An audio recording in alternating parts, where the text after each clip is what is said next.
Hello दोस्तों, क्या आप जानते हैं जो अर्थ का विलोम शब्द होता है वो क्या होता है। 90% स्टूडेंट अर्थ का जो विलोम शब्द होता है वो गलत ही टिक करके आते हैं। अर्थ का विलोम शब्द इति होता है। जो विलोम शब्द होते हैं ऊपर नीचे दिन रात ही नहीं होते हैं, बल्कि ये कॉम्पिटिटिव एग्जाम में जो विलोम शब्द पूछे जाते हैं वो हमारे व्याकरणिक कोटि के होते हैं, उसमें गहरे अर्थ छुपे होते हैं। तो आइए, स्वागत है आपका मेरे यूट्यूब चैनल पर स्टडी विद भारती। आज हम एक जादुई ट्रिक से विलोम शब्द को रटेंगे नहीं बल्कि समझेंगे। एक जादुई ट्रिक से सभी विलोम शब्द को समझेंगे। ठीक है। जो विलोम शब्द होते हैं वो व्याकरणिक कोटि के, उसी व्याकरणिक कोटि के होते हैं जिस कोटि का मूल शब्द होता है।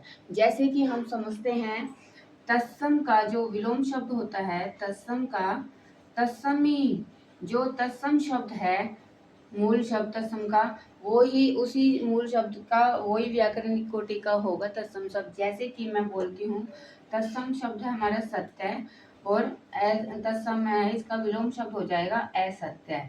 समझे इस बात से, जो सत्य है वो असत्य है, सत्य का विलोम शब्द क्या होगा, असत्य। दोनों ही शब्द तत्सम शब्द के हैं।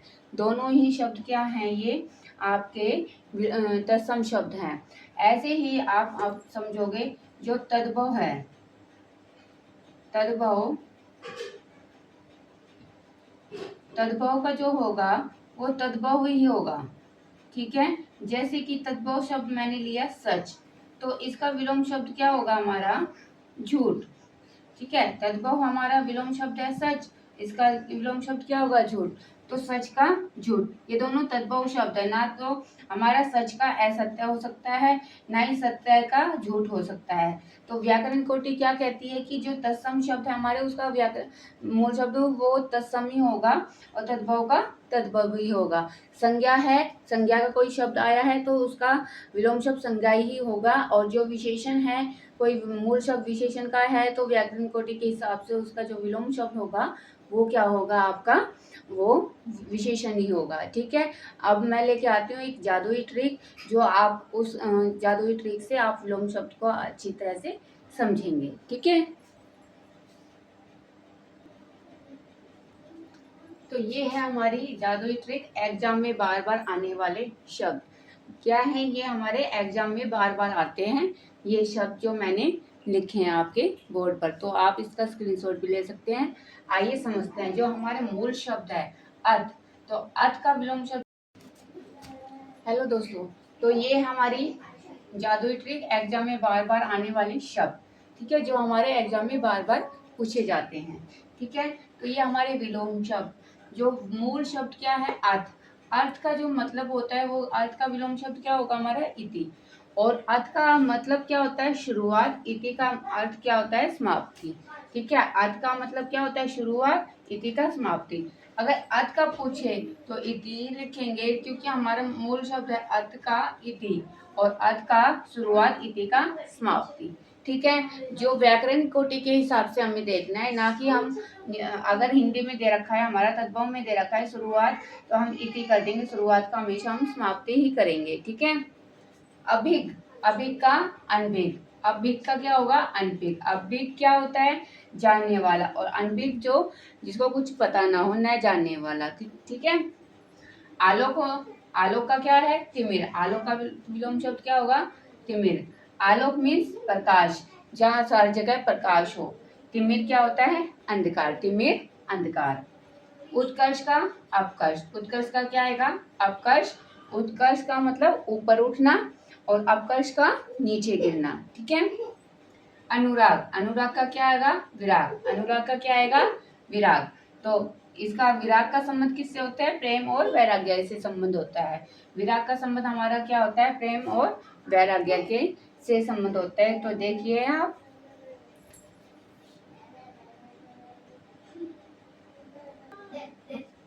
तो ये हैं आपके उपसर्ग बदलकर बनने वाले विलोम शब्द। जो उपसर्ग हमारे ए, अन, अप, इस तरह से जो उपसर्ग होते हैं हमारे, इति, ये जो उपसर्ग होते हैं आपके, इनको बदलकर आने वाले विलोम शब्द। ठीक है। आपके ए उपसर्ग को जोड़कर कौन कौन से बनते हैं, न्याय, अन्याय। होते तो बहुत सारे हैं, लेकिन मैं वो लेके आई हूँ छाट कर, जो हमारे एग्जाम में बार बार रिपीट होते हैं। ठीक है। न्याय का क्या आएगा? अन्याय। न्याय में हमारा क्या जुड़ गया? ए। लौकिक में क्या जुड़ गया? ए उपसर्ग, तो क्या बन गया? अलौकिक। लौकिक का विलोम शब्द अलौकिक। अब है अब जोड़ने पे क्या बनेगा? कीर्ति। कीर्ति में अगर हम अब जोड़ दिया तो क्या बन गया इसका विलोम शब्द? अपकीर्ति। शकुन का क्या होगा? इसमें अब जोड़ देंगे तो अपशकुन। क्या होगा? अपशकुन। ठीक है, अनु या अन का उपशब्द जोड़ देते हैं। किसका? अनु या अन का उपशब्द जोड़ दिया तो आदर का क्या होगा हमारा? अनादर। ठीक है, अन जोड़ दिया हमने, आदर में क्या जोड़ दिया? अन। उचित में अनु। उचित में क्या जोड़ा है? अनु, तो अनुचित हो गया। ठीक है, ये आपके एग्जाम में बार बार रिपीट होते हैं। ठीक है, आप ध्यान से देखिए इनको। तो हमारे जो एग्जाम में बार बार रिपीट होते हैं वो हो गए हैं उपसर्ग वाले शब्द हो गए हैं। अब आपके हैं कठिन और भ्रामक शब्द जो मेरिट बनाते हैं। ठीक है, मोस्ट ऑफ इम्पोर्टेंट वर्ड हैं।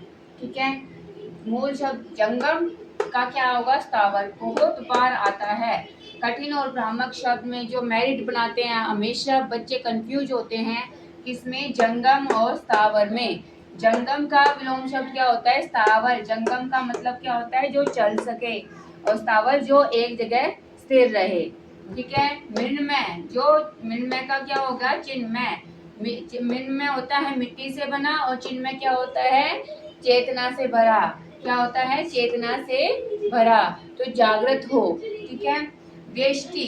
व्यष्टि का क्या होगा? समष्टि। तो व्यष्टि का मतलब क्या होता है? व्यक्ति या कोई एक इकाई। ठीक है, और समष्टि का मतलब क्या होता है? हमारा समाज। तो ठीक है, समष्टि जिसमें पूरा समाज हो, बहुत सारे लोग हो जो तरह तरह की बातें बनाते हैं। ठीक है, ऋजु। ऋजु का विलोम शब्द क्या होगा? वक्र। ऋजु का क्या होगा? वक्र। विलोम शब्द वक्र। ऋजु मतलब क्या होता है? सीधा। ठीक है, ऋजु कोण भी होता है ना, मैथमेटिक में आप पढ़ते हैं ऋजु कोण। तो ऋजु का क्या होगा? सीधा। और वक्र का क्या होता है? टेढ़ा मेढ़ा। वक्र क्या होता है? टेढ़ा मेढ़ा। ये मैथ के शब्द हैं। ठीक है, मैथमेटिकल शब्द है ये। कृपण। कृपण का क्या? कृपण जो क्या होता है? कंजूस। कि किसी के पास बहुत सारा पैसा तो होता है, लेकिन किसी को देने के लिए, किसी को हेल्प करने के लिए नहीं होता। ठीक है ना, अपने ही परिवार का कोई बंदा मांगता है, उससे भी कंजूसी करता है, तो वो कृपण होता है, जो कंजूसी करता है हर उसमें। ठीक है, तो इस कृपण का क्या होगा? दानी या उदार। दानी या उदार मतलब दान देनदार। जैसे हमारे कर्ण थे। ठीक है, कर्ण सबसे बड़े दानी थे ना हमारे, तो दानी या उदार। तो कृपण क्या है हमारा? कंजूस। तो आपके ये शब्द है जो बहुत मोस्ट डिफिकल्ट होते हैं, जो एग्जाम में बार बार आते हैं। तो चलिए, आपको मैं एक टेस्ट दे रही हूँ। 2 शब्द ऐसे हैं, उनका आप मुझे कमेंट करके बताइए, और मेरी वीडियो कैसी लगी वो भी आप कमेंट में बताइए। जो मेरे को आंसर देगा मैं उसको हार्ट भेजूंगी। ठीक है? ठीक है, अब देखिए, अवनति का विलोम शब्द और शोषक का। ठीक है, अवनति और शोषक का विलोम शब्द बताना मुझे कमेंट करके क्या होगा। ठीक है, उसका रिप्लाई मैं दूंगी। अवनति और शोषक, ये आप मुझे कमेंट करके बताना, फिर मैं आपको रिप्लाई देती हूँ कि इनका आंसर क्या होता है। अगले वीडियो में हम चलेंगे वाक्यांश के लिए एक शब्द जो एग्जाम में बार बार पूछे जाते हैं। Okay, bye bye.